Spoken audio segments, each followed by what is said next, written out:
Big Ten fans are talking about Penn State, Oregon, Ohio State winning it all, and they should. Why isn't anybody talking about whether Michigan is talented enough to win it all? It's a serious question. We will discuss it right here. Locked On Big Ten starts right now.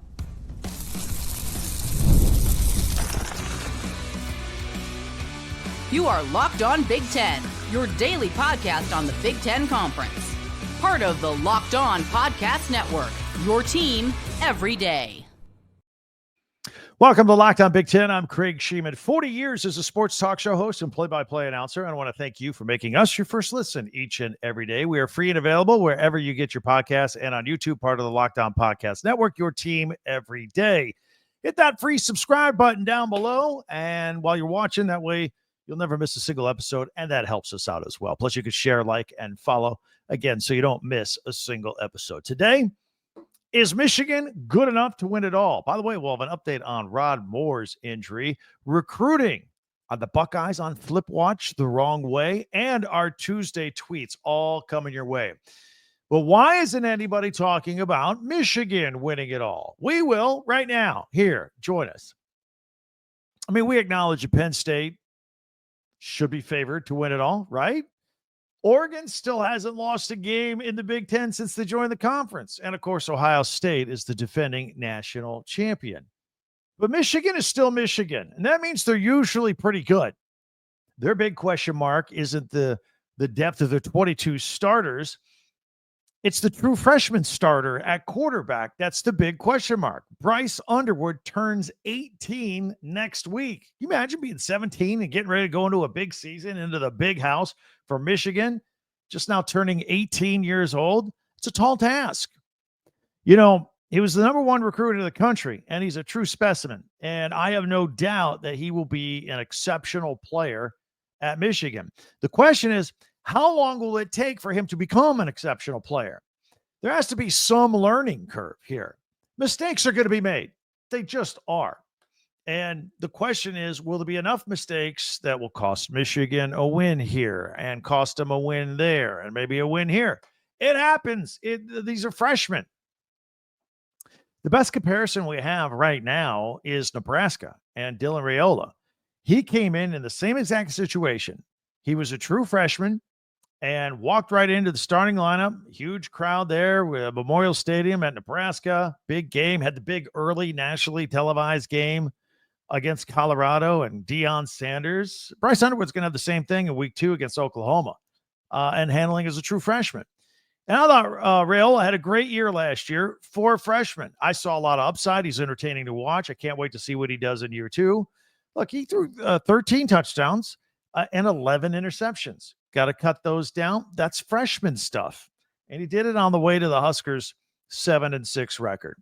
By all accounts, it was a very good year for a freshman, I thought. And I think Husker fans, and myself included, we can't wait to see the improvement and see what happens for Matt Rule's team in year 2 with Raiola at the helm. Year 3 for Rule. I think it's going to be great.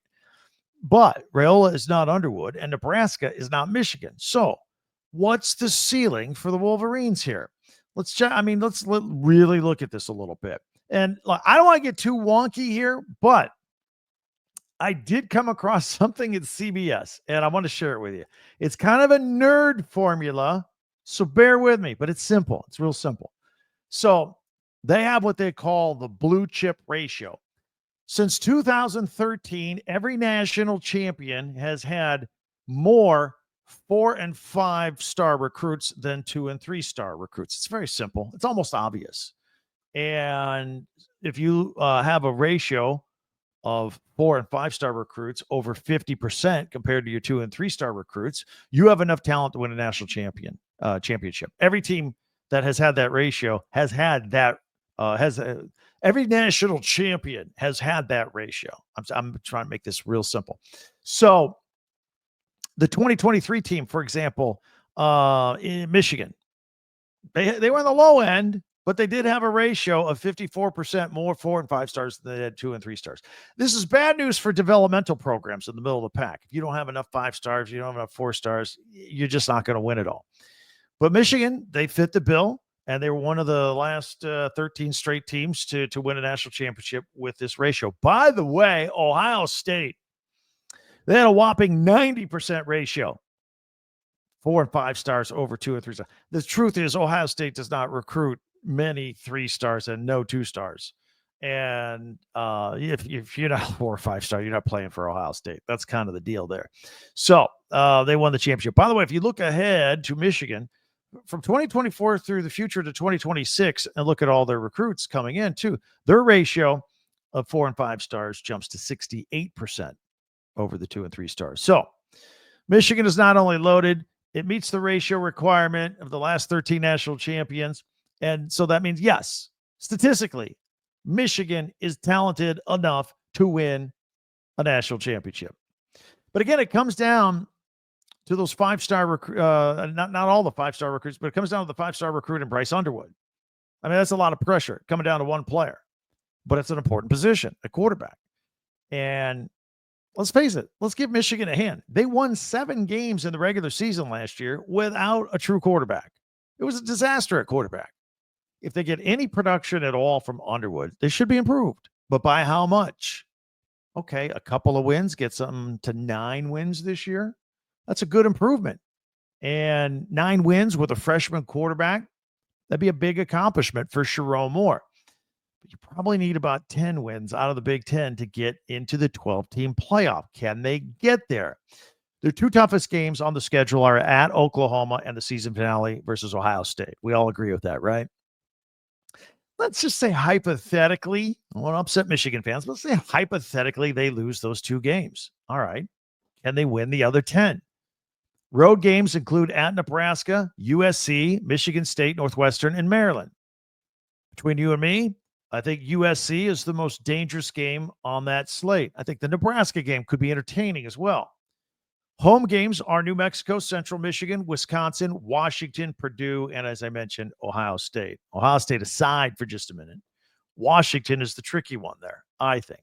So again, hypothetically, if they lose to Oklahoma and Ohio State, their playoff hopes will come down to USC and Washington, those 2 games. But hey, if they win at Oklahoma, that changes the formula. That means it probably also means if they win at Oklahoma, they're probably good enough to win some of these other games we're talking about, whether they split USC and Washington or whatnot. Or the Wolverines could find themselves in a position where everything comes down to the final Saturday in November in Ann Arbor versus you-know-who come into town as the defending national champions. Pretty simple. They're right there. They're going to be better. They're going to be good. Can they be great? Can they be great? Again, it all depends on the learning curve. How quickly does BRYCE Underwood get comfortable under center for Sherrone Moore and the Michigan Wolverines? And then right when he gets comfortable, his coach is going to leave. He's got a 2-game suspension coming up in weeks 3 and 4 at a minimum. Again, waiting to hear any day from the NCAA, see if they're going to add to that punishment or not. Anyway, let me know what you think. It's a fascinating conversation. How good do you think Michigan can be? Are they in the same breath that we mentioned when we talk about Ohio State and also Oregon and Penn State? Let me know. It's an honest conversation. Just looking for an opinion. I just gave you mine. Hit me up with the comments. Would love to hear from you. Hit that free subscribe button as well. That way you'll never miss a single episode. And you can share, follow, and like Locked On Big Ten. And don't forget, we have a website, talkbig10.com. You can check that out. All of our podcasts go there. Plus, you can get some merchandise from your favorite Big Ten schools getting ready for the upcoming season. That'll be fantastic. And in the meantime, we got some other recruiting news. The Ducks looking to crack the top 5 nationally. And maybe the Buckeyes are on flip watch the wrong way. Oh, and speaking of Michigan, I'm going to tell you about Rod Moore, the latest on him. All that's coming up right here ahead of Tuesday tweets all around the corner on Locked On Big Ten. I want to tell you about Monarch Money. They're great. I mean, if you ever wish managing your money was easier, then you need Monarch Money. They can help you make everything easier, whether you're growing your savings or planning a big purchase. Monarch Money puts you in the driver's seat. It's like your own personal CFO. And it's more than just a budgeting app. It's a complete financial command center where you track all your accounts, your investments, your spending, your apps, everything all there in one place. It keeps it simple. And You can pull in your spouse or significant other's finances too, so you all have everything right in one place. Easy to use, right on your phone. Piece of cake. Take control of your finances with Monarch Money. Use the code LOCKEDONCollege at monarchmoney.com for 50% off your first year. That's monarchmoney.com, code LOCKEDONCollege for half off your first year at monarchmoney.com.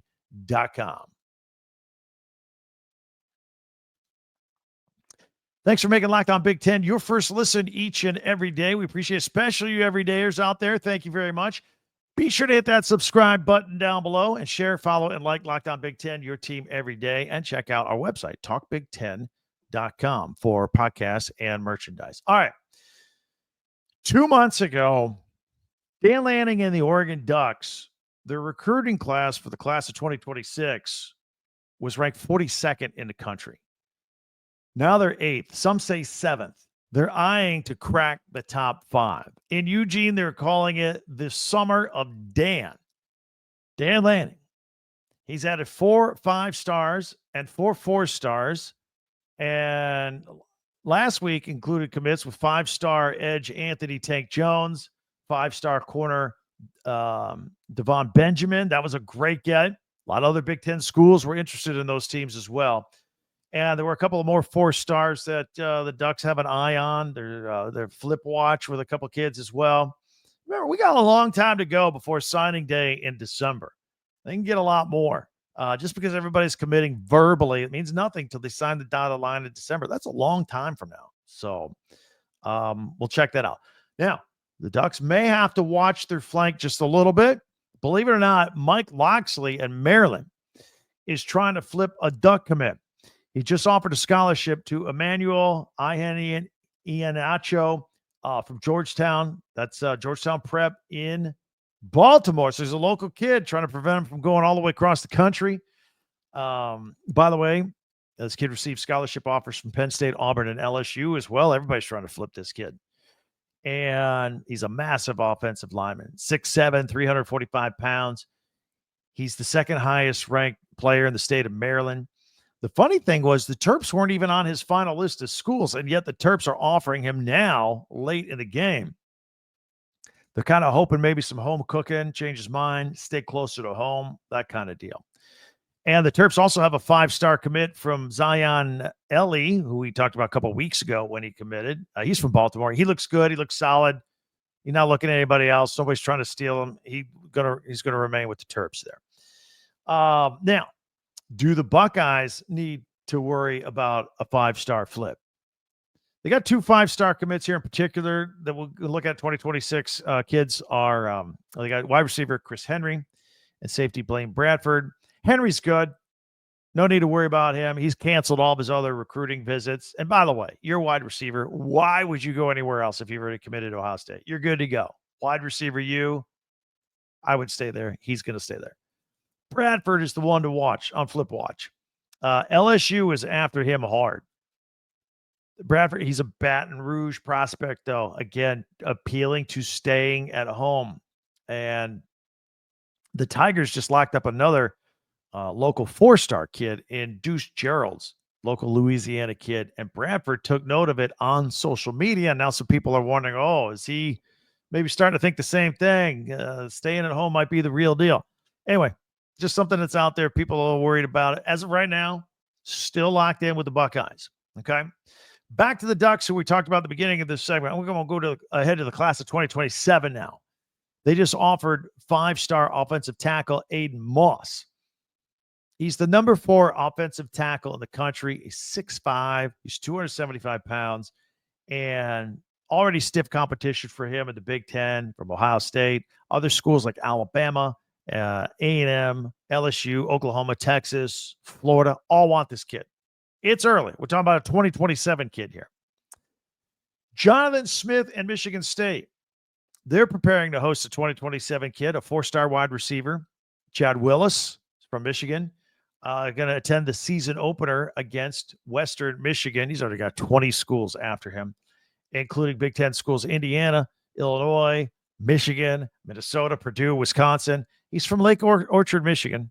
So It's in the Bloomfield Hills area.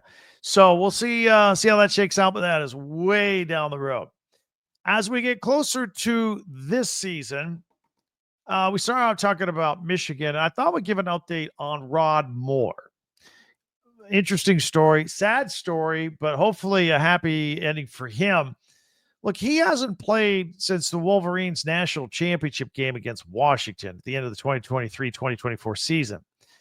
And he injured his knee shortly after that game, but before spring ball. Missed spring ball in 2024, missed the entire 2024 season, and then missed spring ball here in 2025. He's had some setbacks and an ACL. They had to go in there and clean out a meniscus as well recently that set him back. He recently told local media in Michigan that he's at 85%. Now, on one hand, that could be good news. All right, he's 85%. Means he's coming back. On the other hand, it can be looked at as bad news because this is 18 months later and he's only at 85%. Maybe that's not good. Again, both an ACL and then the meniscus set him back. Now, the good news is he's been participating the last few days of practice here at Michigan. So maybe he's up and coming. Wink Martindale's not putting any false deadlines on him, any false aspirations. He says when he's ready. And does ready mean just easing him in a few plays? Does ready mean ready to start? Wink Martindale wouldn't say. It's an individual case. It's got it's wonky because it's taken so long. But this kid was an NFL talent before the injury, and he still may be. Hopefully, this all works out for him. And Michigan will need him in the secondary because they lost Will Johnson and Makari Page from last year's team, so they need some help there in the secondary. That'd be great if Rod Moore could be there and be part of it. If you are part of this podcast, great. Thank you. If you're new, we always have features in the third segment of our podcast. We always like to do top 10 Big Ten observations from the weekend. We did those yesterday. Tuesday tweets. If you don't follow us on Twitter, go ahead, or X at Talk Big Ten. And Wednesdays, we do power rankings. And then Thursdays, we always look at Big Ten classics from the Big Ten Network. And Fridays, we do some sort of pick 'em segment as well going into the weekend. So Tuesday tweets, that's coming up next right here on Locked On Big Ten.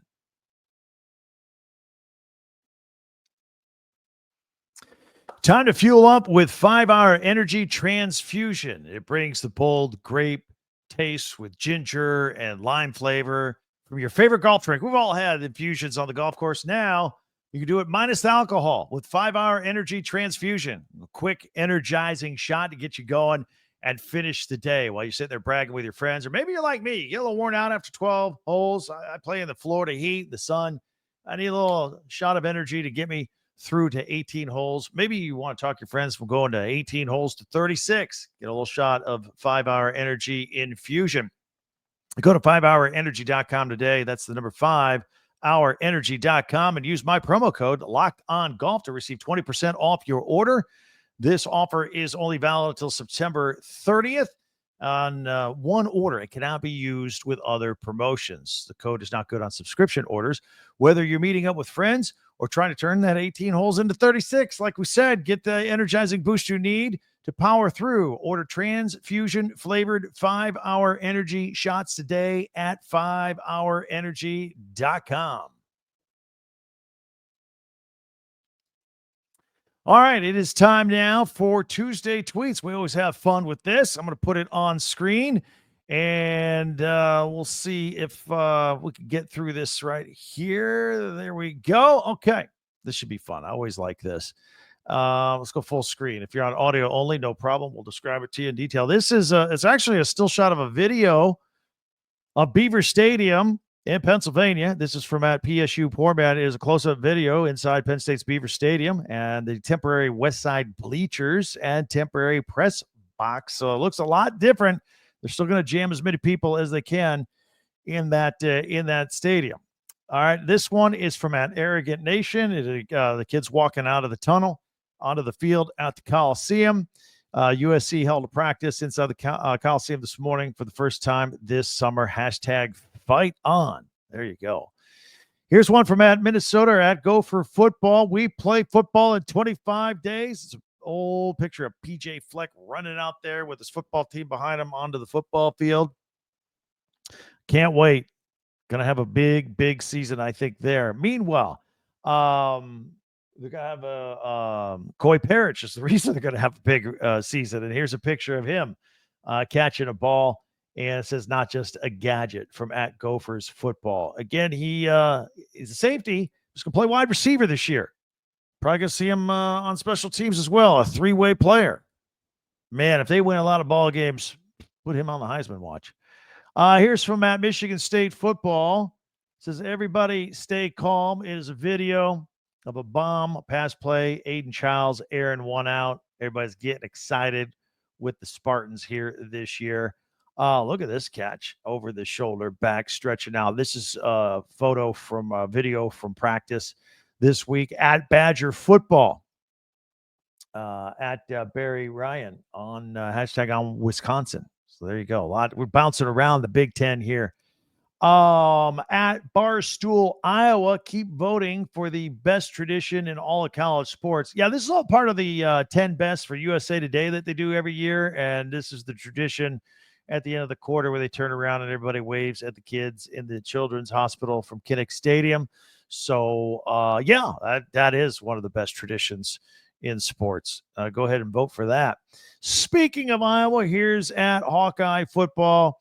Join us in wishing a very happy birthday to Coach Ferentz. That's right. Beginning of August, he just turned 70. There's a picture of him there. Loving every minute of it. Happy birthday, Coach Ferentz, going into year 27 with the Hawkeyes. Here's from at UW Football. The Washington Huskies back at work today. There's a picture of them at practice. Jed Fish and company. Jonah Coleman as well, talking to him. The fine running back there. Going to have a big year, I think the Huskies are. And here is from at Buckeye MOB. It's a picture of the Texas Longhorns and Steve Sarkisian getting ready to come out of the tunnel, all fired up, adrenaline, all that stuff. Except it says, terrified to play a night game in the shoe. They were given the option because Ohio State, they get a lot of these noon game on Fox to start the season. A lot of people want that to be a primetime game under the lights. Ohio State was willing to move the game. Texas would not. It would have been moved to Sunday, in all fairness. The town of Texas said they didn't want a 6-day work week for their next opponent, which makes me shake my head. Here's another one from the same Twitter handle. Pictures of practice with Ohio State. People are worried who QB1 will be. Anyone who throws it in this area will do just fine. And that's a look at the Buckeyes receivers, Jeremiah Smith and company. They got the field painted all ready to go for the new season. This is from Amanda. Miss Mandy says it's just a beautiful sight. An empty stadium with the paint and everything ready to go on the field. Here is from at Dave Revson. He's at the Big Ten Network. And this is when they were checking in on Nebraska. It says wide receiver crew looks good. And though we didn't see Dane Key today, got a ton of praise, though, from his teammates. This is Ja'Cory Barney looking to build on last year. By the way, Dane Key, that's the transfer from Kentucky. Big expectations for him this year. He and Dylan Raiola should hook up and put some stats up there. And then this is from the respectable Hoosier the Bison fan club. By the way, they're bringing in a bison, a new mascot this year. They used to have a bison as a mascot in the late 60s. I know. What's a Hoosier? Is it a bison? No. But Indiana just put some new turf in. And here's a peek at it as they're practicing on it. So it's a short video. You Hoosier fans may want to check that out. That's pretty cool. So all that going on this season at Indiana. Check out the new home turf. All right. That'll do it, man, for Tuesday tweets. Send me one at Twitter, at X, whatever you want to call it. And if it's good, I'll put it out there. Every Tuesday we do that here. In the meantime, I think we're going to talk some Oregon Ducks football tomorrow. They're having a heck of a recruiting season and getting ready for the upcoming football season. We'll talk about the Ohio State Buckeyes and their quarterback battle before the week is over. We got a lot of stuff to keep track of for you. So we'll do all that here on Locked On Big Ten. Tomorrow, we'll also power rank. I think we'll power rank some recruiting. We've been talking a lot about recruiting lately, and we'll see who's where. USC #1. I'll tell you that right now. In the meantime, we have the latest news, analysis, and opinion all under one umbrella right here. So check us out. Tell your friends about us that we're here every day. And don't forget to hit that subscribe button so you never miss a single episode. Feel free to go check another episode if you missed yesterday's. Also, check out Brian Smith on the Portal Show for a second listen. He's part of the Lockdown family on YouTube or wherever you get your podcasts. That'll do it for us. Can't wait to see you again tomorrow. Tell your friends about us. I'm Craig Sheeman for Locked On Big Ten.